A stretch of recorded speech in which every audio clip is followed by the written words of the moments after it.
now we all want freedom. So what is the right way to fight for your freedom? Now we all know that we have to fight for freedom. We hear about the Malcolm X's, and we hear about the Martin Luther King Jr. All these heroes. They're looked at as heroes, even though some of them were a bit not very peaceful in their approach. So people want to be heroes in fighting for this freedom, whether black people, Hispanics, or whatever. What limitations are there, if any, in terms of going for something that you see as your right?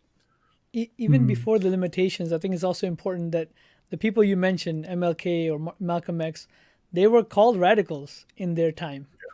But what was Mhm. interesting and unique about them again is that they were talking about those same ideals of America that a lot of us or a lot of people are, don't necessarily support, don't understand, but those ideals have existed about justice and freedom and, inclusion of everybody.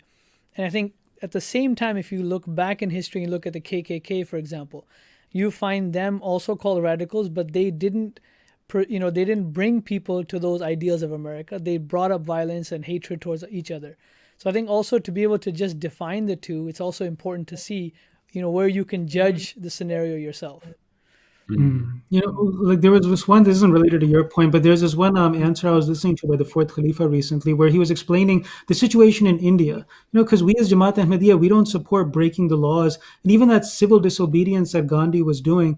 It's a type of it is illegal activity at the end of the day. So one of the representatives of Gandhi asked the second Khalifa of the Ahmadiyya Muslim community, then what would you do if you were the majority here? Then how would you get rid of the British? And he said Mhm. that it would be very easy. The thing is, they're not here for no reason. They're here for economic reasons. So my community has moral integrity. And the only reason why the British have a financial interest in being in India is because you are addicted to the products that they're importing. And it's in their interest to make sure that you cannot live without those luxuries. So I would tell my community to abstain from those things. And then at one point or another, they would be forced to leave because they would not find it in their economic interest. So that's a point that applies in a slightly different situation. But what I mean to say here is that there's a lot of institutions that people are complaining about that they have too much lobbying power, billionaires, too much influence. At the same time, those same people go and buy something on Amazon because it's convenient.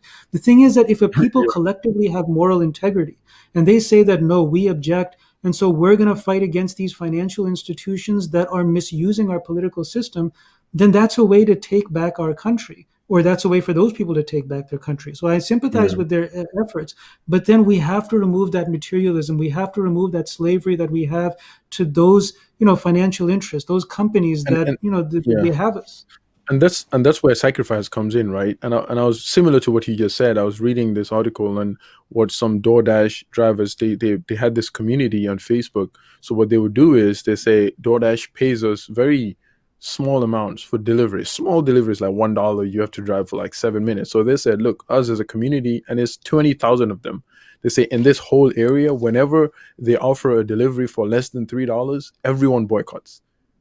Because and now what's Mm. going to happen is they're going to realize that our customers have ordered food and they need to get their food, and all these drivers are rejecting this order.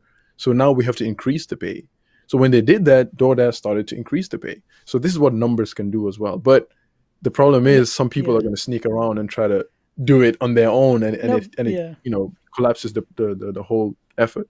Yeah, that's why it's also interesting how you mentioned, national interests, for example, earlier, and it connects here as well. Whenever we talk about superheroes, we glorify Mm. superheroes all the time. But what is unique about them is that they have a special power or whatever, but they don't use it for individual purposes. They use it for the greater good. If you Mm. saw a video of Spider-Man just, using his web slinger to just steal things all day long, nobody would glorify his existence. It's very Right. critical to understand that he's giving away his own individual right to be able to do whatever he wants, and he does it Yeah. for the national good. I think that's also very important to see. It is. It is. Mm. Even the role of leaders. We didn't talk much about leadership, and I want to end up with that. The role of because we had for this Capitol storm, we had a president who some people said was the one that riled up this whole crew of people that went and attacked the Capitol. But then we have a system that tried to hold him accountable, and they couldn't even prove it. So Rizwan Sahab, from an Islamic perspective, what could have been an effective step that could be taken to deal with radicalization like this that we're living with? Yeah, at that point, it's just too late. What happened was Mm. inevitable because the thing is that the people who were meant to hold him accountable had already been politicized, and were already entrenched Yeah. to a point that they weren't going to deviate from it in the first place. So ultimately, it's our fault because our politicians are a reflection of us. We should never be fooled to think that our politicians are our leaders. We all know that the second our opinion changes as a masses, then those politicians change and flip immediately. Even, with the Trump presidency, we saw that people who were objecting to him in principle, not light words of objection that I disagree with, they were saying Mhm. that this person is just wrong, bad, wrong direction for America, morally compromised, all that. But then when political interests change, those same people were his main supporters. And this, to an extent, exists on the left as well, right and left. We're morally compromised to a degree where there's a tribalism. So that's a reflection of us as a people, as a populace. Yeah. We shouldn't think that those politicians are just doing it on their own. So we have to regain our moral integrity as a people where we're interested in what is good, what is right, what is true, not whether my Yeah. side wins or the other side wins. That's something we definitely had as a country. It's not that long ago that we lost it. There was, I mean, we held our politicians to high standards just a few decades ago. So Yeah. we just, unfortunately, we've lost that. I mean, every day we move away from God, we can't be surprised at the And I consequences. think that's what it is, right? Islam promotes is before you point fingers on others, before you blame others, what can you do? And that's why it begins with, your internal, training, your internal change that you bring within yourself. And then as a community, when you come together, Islam, we have congregational prayers, we fast and we break our fast together. We then start to pass on these good qualities to other people. They begin to observe. And they say the silence tabligh, right? Silence preaching, they say your character, your morals, those are the things that define you, but those are also the things that attract others towards you, not because you want them to come to you, but it starts from home, our little, our households, our society, community, and it goes around to the whole country. But again, the deciding factor here needs to be the interest of the nation, and if that is put first, these problems, we can begin to even dream of having these. Yeah, We've the literally simple been, thing you're talking about is like family and community. Like, would you want a person of poor character to even be the head of your local homeowners association or the local PTA? So we wouldn't want people who are that yeah, compromised and that objectionable to be role models for our kids in our local neighborhood. So I mean, we just have to apply that same common sense on the level of national politics because we already know it. We just apply different rules when it comes to politics. We just have to be consistent. Mm. absolutely. Unfortunately, that's all we have for you. Time has run out again. This is Ask Islam. If you enjoyed this conversation, if you agree or disagree with whatever it is that we had to say tonight, share your comments, share your thoughts in the comment section.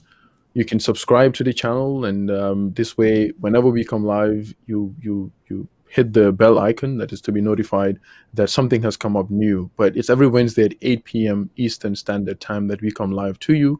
30-minute discussion about things that affect all of us in Ask Islam. From the whole team, I say a very warm thank you to my fellow panelists, and that is Murabi Rizwan Khan from Houston, and also Murabi Mahmoud Kausar.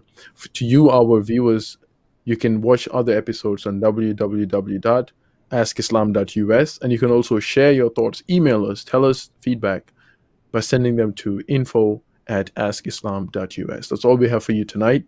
Until we see you next week, Wednesday, 8 p.m. Eastern Standard Time, this is Ask Islam from the Ahmadiyya Muslim community in the United States of America. I'm your host, Abdullah Diba. Assalamu alaikum wa rahmatullahi wa barakatuh. Love Before for you head all, back into your busy lives, hatred for none. don't forget to like, Love for all, subscribe, and hatred hit for that bell icon. none. Love for all, hatred for none.